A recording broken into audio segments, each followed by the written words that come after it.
Most of us start our cars without thinking twice. It's a daily habit. Turn the key or press the button and off we go. But what if I told you that this simple act, done wrong, could quietly damage your engine, drain your battery, or even shorten your car's lifespan? In this video, we're breaking down 5 costly mistakes people make when starting their cars. These aren't myths or exaggerated warnings. They're real, common errors backed by mechanics, automotive engineers, and years of driver experience. And if you drive regularly, chances are you've made at least one of them. Let's start with the one that seems harmless, but isn't.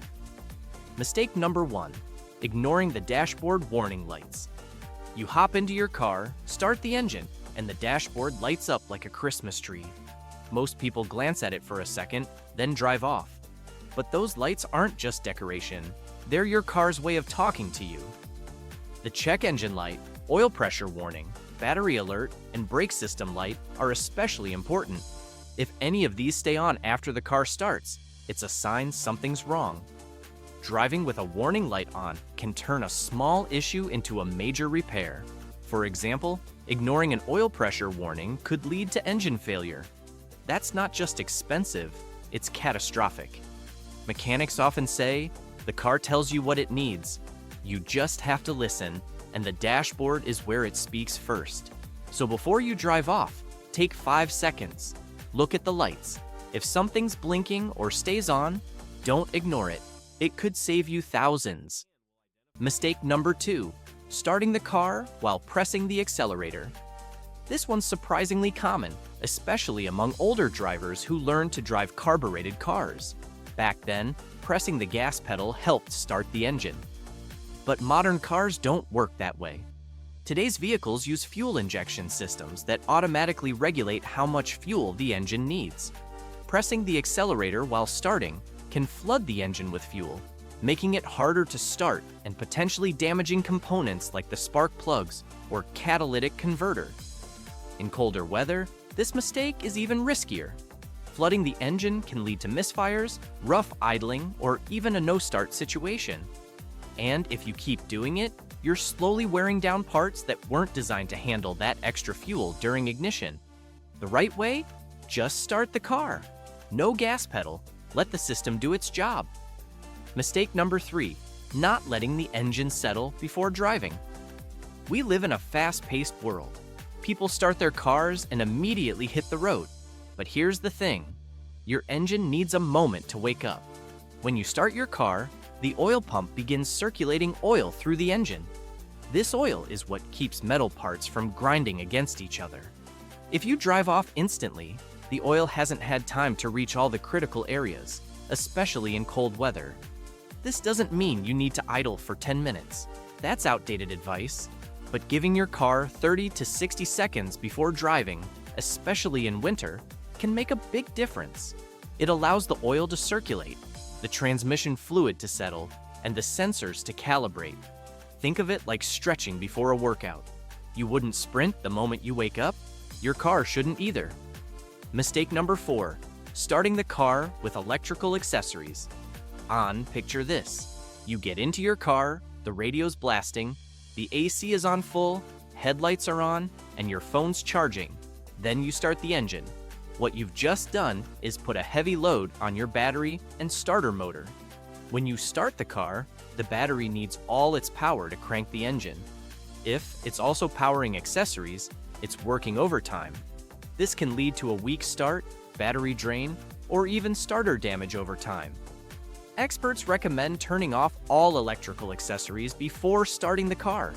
That means headlights, radio, AC, and chargers. Once the engine is running smoothly, you can turn them back on. It's a small habit change, but it protects your battery and ensures a stronger, cleaner start every time. Mistake number 5, repeatedly cranking the engine. When it doesn't start, we've all been there.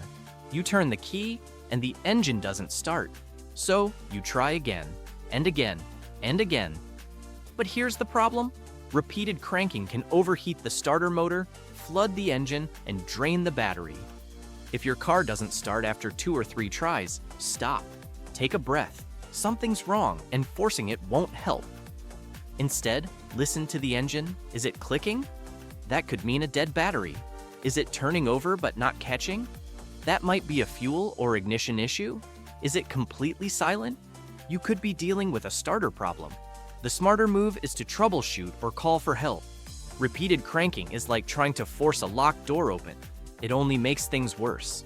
Let's clear up a common myth while we're here. Some people believe that starting your car in cold weather and letting it idle for 15 minutes is good for the engine. But modern engines don't need that. In fact, idling too long can cause carbon buildup, waste fuel, and pollute the environment. The best practice? Start the car, wait 30 to 60 seconds, and drive gently for the first few minutes. That warms up the engine faster and keeps everything running clean. You might be thinking, these sound minor. Do they really matter? Yes, because cars are complex machines. Every time you start your car, dozens of systems come to life. Fuel injection, ignition, sensors, pumps, belts, and more. Starting the car the wrong way stresses these systems, and over time, that stress adds up. It's like brushing your teeth too hard. You won't notice damage right away, but years later, you're dealing with gum issues and enamel loss. Same with your car. These small mistakes lead to big repairs. And here's the kicker. Most of these mistakes are avoidable. They don't require money or tools, just awareness. Starting your car isn't just a mechanical act, it's a ritual. And like any ritual, it reflects your mindset. Are you rushing, distracted, treating your car like a disposable tool? Or are you present, aware, and respectful of the machine that carries you through life? The truth is, most car problems don't happen overnight. They build slowly, through repeated stress, overlooked signals, and habits formed in a hurry. And the way you start your car sets the tone for how you treat it the rest of the day. Think of it like this. Your car is a living system. It has rhythms, responses, and needs. When you start it gently, listen to its cues, and give it a moment to calibrate, you're not just preventing damage, you're building a relationship with your vehicle, one based on trust, longevity, and care. Starting your car is the beginning of every journey, and like any beginning, it sets the tone. Do it right, and your car rewards you with smooth performance and fewer repairs. Do it wrong, and you're slowly chipping away at its health. So the next time you get behind the wheel, pause for a moment, listen to your car, respect the process, because every start matters. If you found this video helpful, hit that like button and share it with someone who drives every day. You never know, this simple advice might save them from a costly repair. And if you want more real-world tips that protect your car and your wallet, subscribe. We've got plenty more coming. Drive smart, stay safe, and we'll see you in the next one.